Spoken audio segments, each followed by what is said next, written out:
तो हेलो, नमस्ते और सभी को राम राम। तो कैसे हो दोस्तों? आशा करता हूँ आप स्वस्थ होंगे, मस्त होंगे। तो वीडियो में आगे बढ़ने से पहले अगर आपने अभी तक चैनल को सब्सक्राइब नहीं किया है, तो ज़रूर कर दीजिए। तो अभी इन सर्दियों के दिनों में नर्सरियों में तरह-तरह के रंग-बिरंगी गुलदाउदी के पौधे हमें देखने को मिलते हैं और ऐसे में हम उन पौधों को घर पर ले भी आते हैं। किसी भी पौधे को घर पर लाने के बाद उसको सही सॉइल मीडिया में लगाना उसकी ग्रोथ के लिए बहुत ज़रूरी होता है। तो इसके लिए 50% मिट्टी, 30% सैंड और 20% लेंगे कंपोस्ट और 10 ग्राम के करीब लेंगे बोन मिल पाउडर।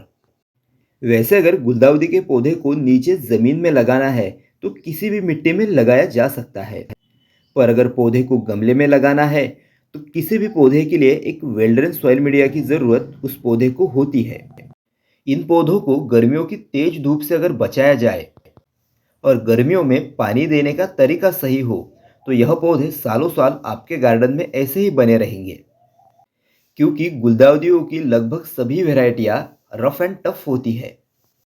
गमले में पौधा लगाने से पहले सूखे पत्ते अगर आपके पास है तो ज़रूर डालिए।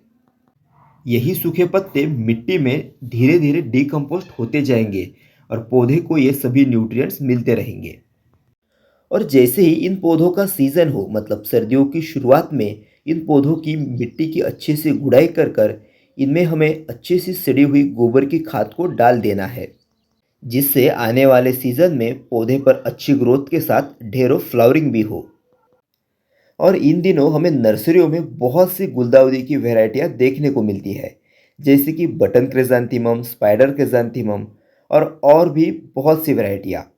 वैसे गुलदाउदी अपने सुंदर फूलों के लिए उगाए जाने के साथ साथ इसके और भी कई उपयोग हैं, जैसे कि आशिया के कुछ हिस्सों में इन फूलों का उपयोग चाय बनाने के लिए किया जाता है और यह चाय अपने रमणीय स्वाद के साथ साथ ही इसके बहुत सारे औषधीय लाभ भी प्रदान करती है। और इसके साथ साथ यह पौधा एक प्राकृतिक कीटनाशक के रूप में भी काम करता है, क्योंकि इस पौधे की फूलों में और पत्तियों में एक तीखी सी खुशबू होती है। आपने भी यह बात को अनुभव जरूर किया होगा। गुलदाउदी में की जाने वाली पिंचिंग उस पौधे की ग्रोथ पर बहुत ज़्यादा असर डालती है, क्योंकि गुलदाउदी के पौधे पर सही टाइम पर अगर पिंचिंग की जाए तो कम से कम एक ब्रांचेस के ऊपर दो ब्रांचेस तो निकलती ही है और इस वजह से पौधा बुशी भी दिखने लगता है और जाहिर सी बात है कि उस पर कलियां भी ज़्यादा आती है। हालांकि यह नर्सरी से खरीदा गया पौधा है। हम अपने पौधे के ऊपर अगर बात करें तो इन पौधों पर भी हमने अक्टूबर शुरुआत में ही पिंचिंग कर दी थी। ये तो हो गई पौधों की पिंचिंग, पर पिंचिंग के अलावा भी पौधे पर ऐसे बहुत से काम होते हैं जो हमें विंटर से पहले कर लेने चाहिए। सर्दियों की शुरुआत में ही पौधों की मिट्टी में अच्छी सी सड़ी हुई गोबर की खाद या फिर वर्मी कंपोस्ट हमें डाल देना है। इसके बाद जब पौधे पर कलियां बनना शुरू हो गया हो तब हमें लिक्विड फर्टिलाइज़र का इस्तेमाल करना है। लिक्विड फर्टिलाइज़र में हम बनाना पील लिक्विड फर्टिलाइज़र और सरसों खली का लिक्विड फर्टिलाइज़र का इस्तेमाल कर सकते हैं। और साथ ही हम किचन वेस्ट कंपोस्ट बनाते वक्त जो लिक्विड निकलता है उस लिक्विड का भी इस्तेमाल पौधे के ऊपर कर सकते हैं। और इसके अलावा सीविड जैसे ऑर्गेनिक लिक्विड फर्टिलाइज़र का भी इस्तेमाल हम कर सकते हैं। यहाँ पर मैं ज़्यादातर एक गमले में एक पौधा उगाने के बजाय दोनों पौधों को एक ही गमले में ग्रो करता हूँ और इस वजह से दोनों गुलदाउदी और ज़्यादा निखर के आती है और सुंदर दिखाई देती है। मेरे पास ना एक गुलदाउदी की वैरायटी थी जिसके ऊपर हमने एक वीडियो में बात भी किया था। उस गुलदाउदी के पौधे पर जून से ही कलियां लगना शुरू हो जाती थी और फिर फरवरी मार्च तक पौधा ऐसे ही खिलता रहता था। वह गुलदाउदी की वैरायटी बहुत ज़्यादा अलग थी।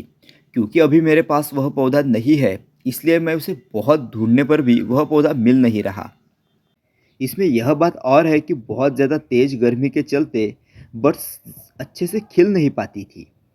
बरसात में साथ साथ ग्रोथ भी करता था और कुछ फूलों को भी खिलाता था। खैर छोड़ो, जब उस पौधे का मन होगा तब अपने आप ही वह पौधा मुझे दिख जाएगा। और गुलदाउदी के पौधे के बारे में कुछ लोगों का यह भी मानना है कि गुलदाउदी सीड से भी ग्रो हो जाता है। हालांकि मैंने एक बार ट्राई किया था पर मुझसे हुआ नहीं। मेरे मुताबिक गुलदाउदी के फूलों में बीज बनता ही नहीं, क्योंकि अगर बीज बनता तो जो फूल मुरझाने के बाद उसकी पंखुड़ियां जमीन पर या किसी गमले में गिरती है, तो बाद में या बरसात के दिनों में वहां से नए पौधे नहीं निकलते, जैसा गेंदे के पौधे के साथ होता है। शायद किसी वैरायटी में बीज बनते भी हो, पर ऐसी वैरायटी मैंने अभी तक तो नहीं देखी। तो अगर गुलदाउदी के पौधों पर केमिकल फर्टिलाइज़र का इस्तेमाल करना है, तो इनके लिए फॉस्फोरस और पोटेशियम बेस्ड फर्टिलाइज़र बेस्ट रहेंगे। क्योंकि अभी इन दिनों इनका फ्लावरिंग सीजन है, तो फॉस्फोरस और पोटेशियम बेस्ड फर्टिलाइज़र पौधे के ऊपर नई कलियां बनाने और फूलों को खिलाने में मदद करता है। और अभी लगे हाथ चैनल को सब्सक्राइब कर दीजिए, वीडियो को लाइक कर दीजिए और शेयर कर दीजिए अपने गार्डनर दोस्तों के साथ। और हाँ, गुलदाउदी में फ्लावरिंग के साथ इन दिनों इंसेक्ट्स का भी हमला बहुत ज़्यादा देखने को मिलता है। इसके लिए हर 20 दिनों में एक बार नीम ऑयल या फिर किसी अच्छे इंसेक्टिसाइड का स्प्रे पौधों पर ज़रूर करें। क्योंकि अगर पौधा हेल्दी है, तो उस पर एक ही सीजन में दूसरी फ्लावरिंग भी हो सकती है। तो मिलते हैं फिर किसी नए वीडियो में किसी नए टॉपिक के साथ। तब तक आप देखते रहिए gardening info. Subscribe gardening info.